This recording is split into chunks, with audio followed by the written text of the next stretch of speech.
Everyone in the ballroom froze when she handed me the envelope. It was Jenna, in her red designer gown, standing under the glimmer of a Swarovski chandelier at the Langston Estates Winter Gala. I could feel the air change before I even opened it. My name is Derek. I'm 39. I live in Marlow, Illinois, where I run a motorcycle restoration shop passed down from my uncle. But for the last 8 years, I've also been married to Jenna Langston, daughter of Judge Raymond Langston and socialite Margaret Langston, a family that never missed a chance to remind me I didn't belong. This gala wasn't just some party. It was the event. Politicians, CEOs, everyone with money and influence was here, and I was the guy in a perfectly tailored suit still smelling like motor oil no matter how hard I scrubbed. Jenna smiled like she was posing for photos. Then, loud enough for the surrounding table to hear, she said, "Derek, I think it's time." I looked down at the envelope she was handing me. I filed the paperwork earlier this week. Merry early Christmas. There were gasps. A few fake coughs. The guy next to me, some attorney whose name I always forgot, scooted his chair away like he was trying to physically distance himself from the embarrassment. My hands didn't shake when I took the envelope, but hers did when I handed one back. Small, gift wrapped in red leather with a gold ribbon. Her smile faded for the first time all evening. "What is this?" I leaned forward just enough that she couldn't pretend not to hear me. "Open it." She hesitated, then peeled back the ribbon. Inside was a black folder. In it, my own signed divorce papers. And attached to them, screenshots, hotel receipts, time-stamped GPS logs, and photos. High-definition, color-corrected photos of her tangled up in bed with a senior VP from her firm. The same work friend she told me not to worry about. "Oh my God," she whispered, eyes wide. I stood slowly, letting the room take it in. Every Langston cousin, every smug face I'd seen judge me over oysters and champagne for years. Her father, the Honorable Raymond Langston, rose from his seat. "Derek, that's enough." I looked him dead in the eye. "No, Judge. This is enough." I turned to the crowd, some stunned, some pretending to check their phones to avoid the scene. And I said it plain, no drama, no raised voice. I was loyal. She wasn't. And then I walked, past the violinist who had stopped mid-note, past the photographer who instinctively stepped aside, past a marriage I had tried to salvage for too long, out the front doors, into the winter air. Free. They thought they were humiliating me. They had no idea I came prepared. The first time I saw Jenna, she was cursing at her car in the middle of my parking lot. It was a Saturday afternoon, hot as hell, and I was under the hood of a '69 Bonneville that hadn't run right in years. My garage sat at the edge of town, tucked between a pawn shop and a bakery that opened at 6 and sold out by noon. Not exactly wine tour territory, but there she was, standing in heels like they offended the pavement. "This thing is dead," she muttered, slamming her car door shut harder than necessary. I straightened up, wiping grease off my hands. She didn't notice me at first. She was too busy pacing, holding her phone up toward the sky, trying to find signal like she was lost in the woods instead of 5 minutes from the highway. "You need help?" I asked. She turned fast, ready to be annoyed, then blinked. I don't think she expected someone to actually speak. "I'm fine," she said, chin lifted. "Just need to call roadside. My friends ditched me." Her car was some sleek German rental, already steaming under the hood. She looked like she belonged at a Napa vineyard, not sweating in front of my shop. I grabbed a bottle of water from the cooler and handed it to her. "You can wait inside if you want. It's cooler. And the coffee's terrible, but free." She hesitated, eyeing the grease under my fingernails like it might be contagious. But after another beep from her phone, she gave in. Inside, she perched on the edge of a metal stool like it was a throne, flipping through the magazines on my counter. "So what is this place?" she asked. "Derek's Garage," I said, cracking a smile. "I restore bikes. Vintage. Customs. Real stuff." She smirked. "Sounds romantic." In a sweaty, loud, man garage sort of way. You'd be surprised. Turned out, she worked in corporate strategy, something about scaling clean energy portfolios. I didn't understand half of it, but I liked how she said it. Confident. Fast. Like she had 10 things to do, and this was just a pit stop. But she stayed for nearly 2 hours. We didn't flirt, not really. It was more like circling each other, trying to figure out how someone that different could feel that easy to talk to. She made sarcastic comments about my shop. I made fun of her French water bottle. She laughed in a way that felt real. When her ride finally showed up, some friend who looked annoyed to be there, she scribbled her number on the back of a gas receipt. "In case you ever want to trade grease for coffee," she said. I stuck that receipt in the pocket of my jeans and didn't call her for 2 days. Then I did. And it didn't take long for something to start. Something that felt electric and weirdly simple all at once. Like neither of us knew what we were doing, but neither of us wanted to stop. We were fire and water. Sarcasm and grit. And it worked. At least, it did back then. 6 months after we started dating, Jenna brought me to her parents' estate for brunch. That should have been my first clue. The place looked like something out of a magazine, all white columns and manicured hedges, with staff that moved like ghosts in polished shoes. I parked my truck behind a line of luxury sedans and instantly felt out of place. But Jenna just smiled and hooked her arm through mine. "They're a little formal," she said, "but just be yourself." The front door opened before we rang the bell. Her mother greeted us in pearls and a silk blouse, holding a glass of something that wasn't orange juice. Her father was already at the table, reading the paper like we'd interrupted something important. I reached out a hand to shake his. He looked at it for a second longer than normal before finally standing. "So, you're the mechanic." "Restoration," I said. "Vintage bikes, mostly." "Right." He didn't smile. "Well, it's good to have ambitions." Jenna squeezed my hand under the table. That brunch was 2 hours of quiet jabs. Her mom called my business quaint. Her dad asked about my backup plan, in case, machines go out of style. Jenna laughed a little too hard at their jokes, then whispered apologies when they weren't looking. Afterward, I asked her if that's how they always were. "They mean well," she said. "They just don't understand people who work with their hands." "But you do." She reached up, brushed grease I didn't even realize I had off my jawline. "Yeah, I do." So I let it go. I kept letting it go, every brunch, every fundraiser, every tense dinner where I was the only one not wearing cufflinks. Her dad always asked about Jenna's ex, a hedge fund manager who now worked in D.C. Her mom compared engagement rings like she was shopping for herself. But Jenna said it didn't matter. "They don't get a vote," she told me once, curled beside me in bed, legs tangled with mine. "This is my life, not theirs." So I believed her. 2 years in, I bought a ring. Nothing flashy, but custom-made, an antique diamond set in a band I carved myself, with tools I'd inherited from my uncle. She cried when I proposed. We got married at a vineyard her parents paid for, with imported flowers and a $1,000 cake I couldn't pronounce. The band played Coldplay. Her father gave a toast about family legacy. And I told myself love would win out. That if I just kept showing up, they'd eventually see me. I never realized back then that some people only see what they want to see. And they had already decided who I was. At first, I was proud of her. Jenna had always been ambitious, but once she joined that energy tech firm, something changed. Promotions came fast. Within 3 years, she was a senior strategist with a corner office and a calendar full of meetings I couldn't pronounce. I remember the night she came home beaming, still in her heels, saying, "They're putting me on the executive track." I hugged her tight. "I told you they'd see it." She kissed my cheek and said, "Maybe now my dad will stop asking about my 5-year plan." But the climb came with a cost. She started working late, at first just a couple nights a week. Then it was every night. She said it was just temporary, just until the next quarter, just until the merger settled. But just kept moving. Dinners at home became takeout for one. Our conversations thinned out, from full talks to short check-ins. I'd ask how her day went and get, "Fine. Tiring. What about you?" before she disappeared into emails. I tried to keep things normal. I kept the shop running, stayed open late when I had to, turned wrenches and chased down rare parts like always. We used to talk about our days over beers on the porch. Now, she'd come home exhausted, drop her purse, and fall asleep with her phone still lit up in her hand. One night, I set up a whole dinner, real tablecloth, candles, the pasta she liked. I even shaved, which I hadn't done on a weekday in months. She walked in, glanced at the table, and said, "Is this an anniversary I forgot?" I shook my head. "Nope. Just figured we could eat together." She gave me a tired smile and said, "You're sweet," before taking a call right there in the kitchen. I ate alone that night, too. Eventually, I brought it up. Set her down, told her I missed her. Her jaw tightened like I'd accused her of something. "I'm trying to build something, Derek. You know that. I'm not asking you to stop. Just slow down. Let's find time again." She laughed, cold, short. "If you have so much time, maybe you should expand your shop. Hire some help. You've been doing the same thing for a decade." That stung. I wasn't lazy. I liked what I did. I liked the way the work felt in my hands, the rhythm of it. But the way she said it made it sound small.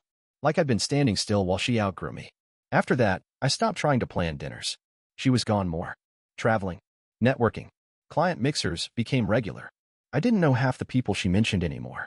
At night, I'd find myself watching TV alone, or sitting on the porch with a beer, wondering when exactly we'd gone from laughing partners to polite roommates. It wasn't just the hours. It was the absence. The quiet. I was still in the marriage. But I couldn't help wondering if she had already stepped out. We'd been trying for almost a year.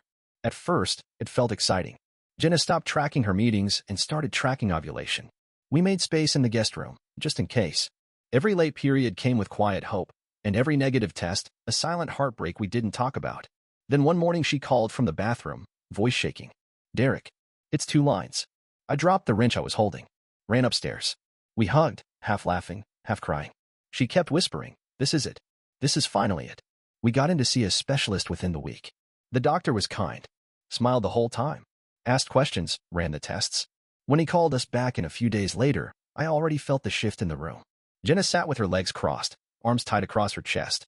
The doctor looked at us with that careful expression, the one people use when they're about to say something you'll remember forever.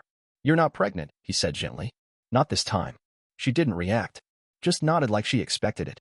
He kept going, explaining her hormone levels, her stress markers, something about cortisol. His voice was steady, calm, full of stats and next steps. But the part that stuck with me was when he said, "With your current lifestyle, conception will remain difficult. The body has a way of choosing what it prioritizes." We left without speaking. In the car, I reached for her hand. She didn't take it, just stared out the window, tapping her thumb against her thigh like she was timing something. At home, I tried to talk. "Maybe we slow down. Just a little. Take time off. Go away for a while." She cut me off. "So this is my fault?" "No, I'm saying maybe it's a sign that we need to reevaluate. Together." Her head snapped toward me. "You mean I should quit my job?" "I didn't say that. You didn't have to." The air between us went cold. She stood up, pacing, arms flying now. "God, Derek, do you hear yourself? You're jealous. You've always been jealous." "Of what?" "My ambition. The fact that I didn't want to stay stuck in a garage for the rest of my life." I stared at her. "You think I'm stuck?" "I think my parents were right," she said, suddenly quieter. "You're holding me back." There it was. Not screamed. Not spat out in anger. Just said, like it had been sitting in her chest for years, waiting to surface. I didn't yell. I didn't argue. I just nodded, once, slowly. Then walked outside and sat on the porch, staring at the street. I thought about the name we'd picked for the baby we never had. The room we'd painted. The way she used to lean into me on the couch and laugh at dumb movies. And I thought, this isn't a crack. It's a split. And it's getting wider every day. After that fight, things didn't go back to normal. They just stopped altogether. We barely spoke. She left early, came home late. I stopped waiting up. We lived in the same house, but moved like strangers, passing each other in doorways with muttered "hey," and forced small talk. She was always at mixers. Always networking. Always dressed like she was headed somewhere important. I used to compliment her outfits. Now I just wondered who they were for. It was a Thursday night when I noticed it. We were in bed, backs turned. I wasn't sleeping. Neither was she. I heard her phone buzz softly. Then again. Then again. She picked it up slowly, screen lighting her face in the dark. She smiled, not big, not dramatic, just that soft, private kind of smile people don't fake. Then she started typing. I stayed still. I didn't say a word. She eventually rolled over and fell asleep with the phone still clutched in her hand, screen dimmed but not locked. That's when I saw it. "You're so bad. Can't stop thinking about you. Last night was worth a risk." I didn't need to keep reading, but I did. It was a man's name I vaguely recognized, Ryan. A guy from her office. She'd mentioned him once in passing. He'd sent her a playlist. Told her she needed better music in her life. Now he was sending her late-night compliments and talking about hotel rooms and language that didn't leave much to the imagination. I put the phone down. Didn't wake her. Didn't scream. Didn't throw anything. I just got up, walked into the garage, and sat on the floor next to a half-built Harley I'd been restoring for months. It was past midnight. The air smelled like metal and oil and dust, my version of incense. She was cheating. I knew it. And for a second, I didn't feel rage. I felt relief. Like something that had been making me crazy finally made sense. The next morning, I acted like nothing happened. I made coffee. Said, "Good luck," before she left. She kissed my cheek like she had the day before, and I let her. But from that moment on, I started documenting everything. Screenshots. Photos of her schedule. Her sudden last-minute business trips. Receipts left in coat pockets. I didn't confront her. I didn't even change my tone. Because I knew if I said something now, she'd lie. She'd spin it, deny it, make me out to be paranoid or insecure. So I waited. I started taking pictures of her leaving the house. I watched her patterns. Noticed she used the same rideshare company, got picked up a block away, always came back late, always smelled like a hotel hallway, generic perfume and dry-cleaned sheets. Then I realized this wouldn't be enough.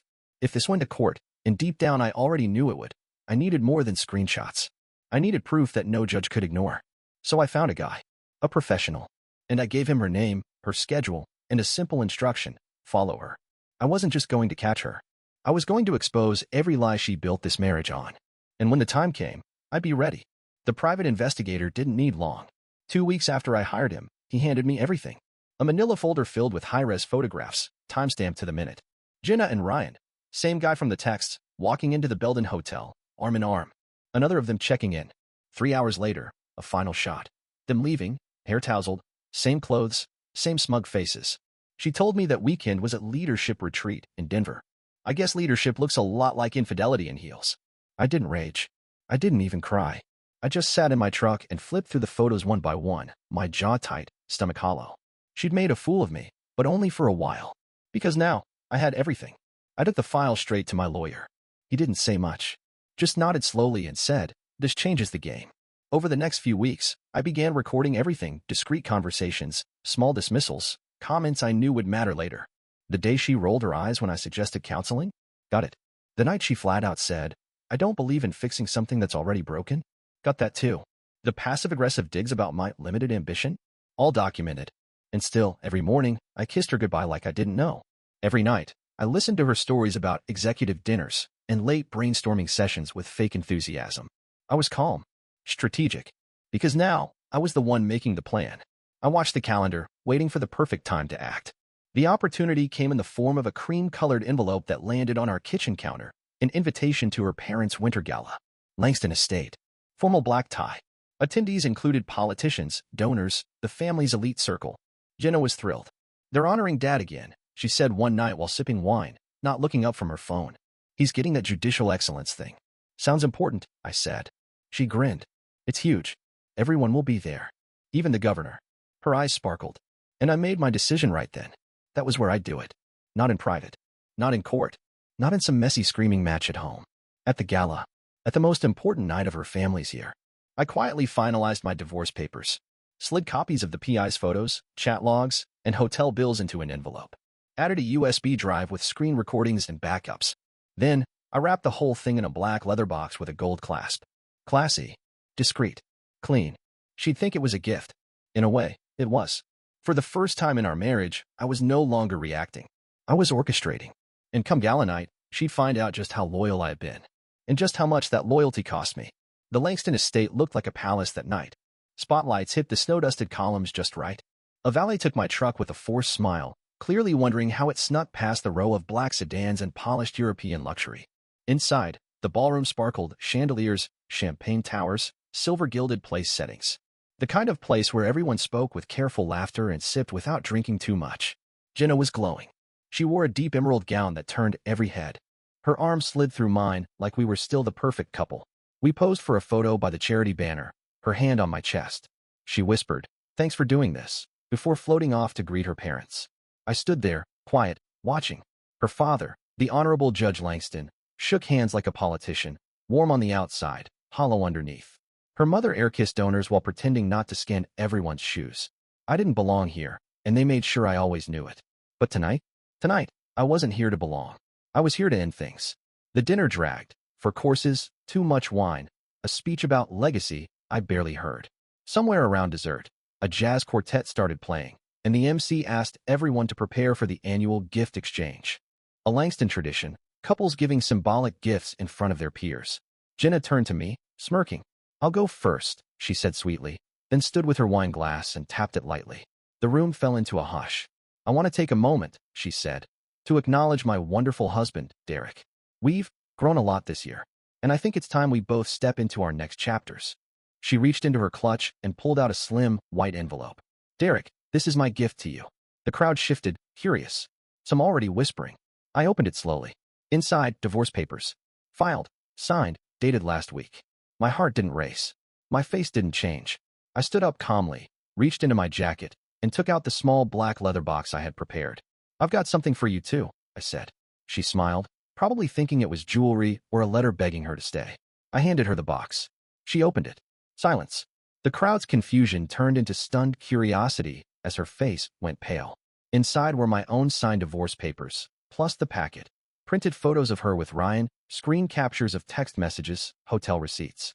On top sat a USB drive labeled in gold letters, "For court." Someone near the front gasped. Others leaned forward. Jenna's hand trembled as she gripped the edges of the box. "Derek," she breathed. I turned toward the room. "I was loyal," I said loud enough for everyone to hear. She wasn't. Gasps. Murmurs. Judge Langston stood up. "This is highly inappropriate." No. What's inappropriate, I said, locking eyes with him, is how she lied to everyone here. Especially me. Her mother's jaw dropped. The MC had frozen behind the mic. I placed the box gently back in front of Jenna and straightened my tie. Consider this my final appearance as your son-in-law. Then I turned and walked out. The crowd parted without a word. No one followed me. No one tried to stop me. And behind me, the most prestigious night of their year burned quietly under the weight of the truth. I didn't raise my voice. I didn't lose control. I just exposed everything, with precision.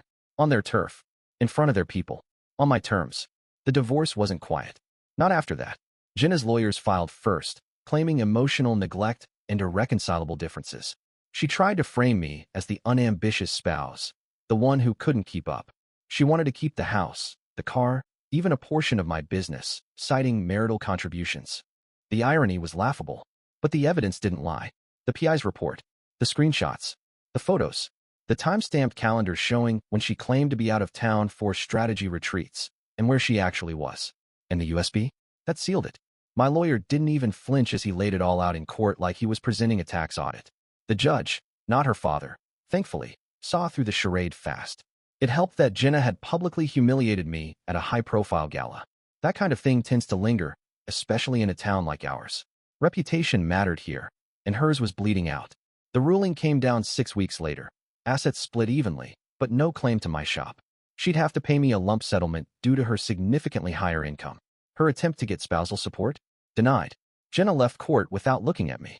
Her lawyer looked like he needed a drink. That night, my phone buzzed. Voicemails, texts, blocked numbers.